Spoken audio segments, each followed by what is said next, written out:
Hello everyone, and happy LGBTQ+ Pride Month. My name is Daniel Kaufman, they, them pronouns. I'm a librarian and member of the Pride Committee with LA County Library. Today we're going to talk about the iconic Keith Haring and his endless contributions to art and culture. Keith Haring was born on May 4, 1958 in Reading, Pennsylvania. He developed a love for drawing at a very early age, learning basic cartooning skills from his father and from the popular culture around him. In high school, Keith knew he wanted to become an artist. Although he loved the cartoon characters of Walt Disney, he now wanted to do abstract drawings. He started making little shapes that together would fill whole areas with one shape leading into another, and with a line that seemed to flow endlessly that could go on and on. Part of Keith's journey towards independence involved coming to terms with the fact that he was gay. Confusing as it had been some years earlier, he gradually became comfortable with this aspect of his life, and with this acceptance came a sense of liberation. In 1978, at the age of 20, Keith decided to go to New York City, where he enrolled at the School of Visual Arts, and where he began to enter the chaotic yet exhilarating stream of the New York art world. New York in the 1980s was a place where lots and lots of things were always happening. Keith was part of this feverish activity as he immersed himself in the club scene, the punk music scene, and especially in the graffiti scene, which was blossoming on the streets and in the subway system of the city. In 1980, soon after leaving the School of Visual Arts, Keith began drawing his own graffiti on the streets. Like other graffiti artists, he invented his own tag or signature. His tag was an animal, which, as he continued to draw it, started to look more and more like a dog. Then, he drew a little person crawling on all fours, and the more he drew it, the more it became the baby. In this way, Keith began to build his own personal vocabulary, which would vary and increase with the years. Keith went everywhere by subway. One day, while waiting on a subway platform, he noticed some empty black paper panels which were used to cover up old advertisements against the platform walls. Then and there, he rushed out of the subway, bought some white chalk, came back, and began drawing on the black panels. The drawings were quite simple: pyramids, flying saucers, human figures, winged figures, television sets, animals, and babies.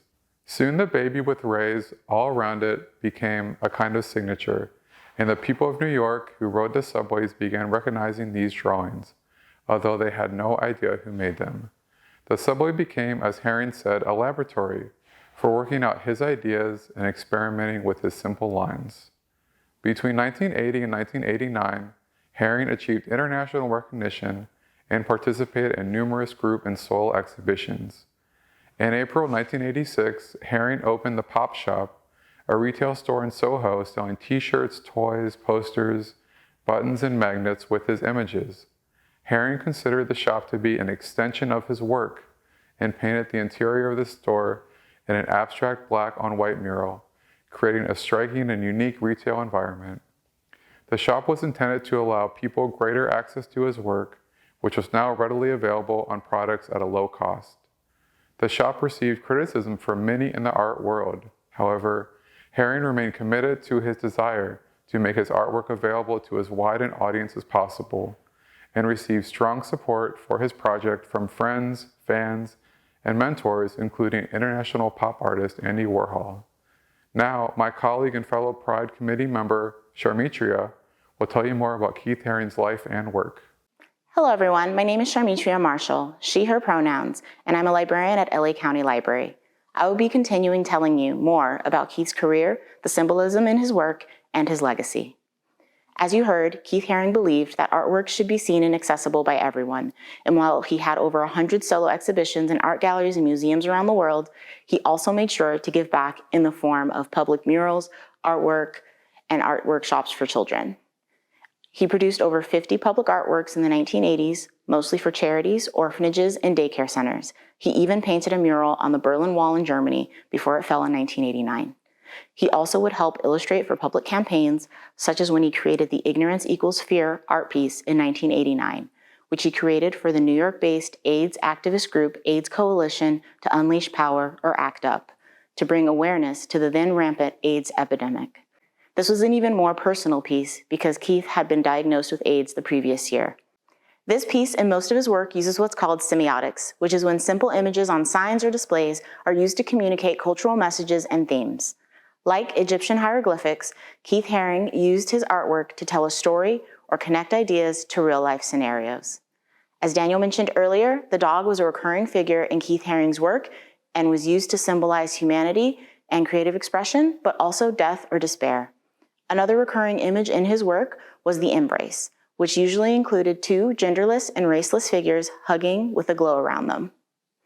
This symbolized the universal nature of human connection and showed that despite the sometimes serious themes of Keith Haring's work, there was always a hope in human connection. Keith Haring passed away February 16, 1990, due to complications from AIDS, but left us a legacy of work that served as one of the most recognizable visual languages of the 20th century.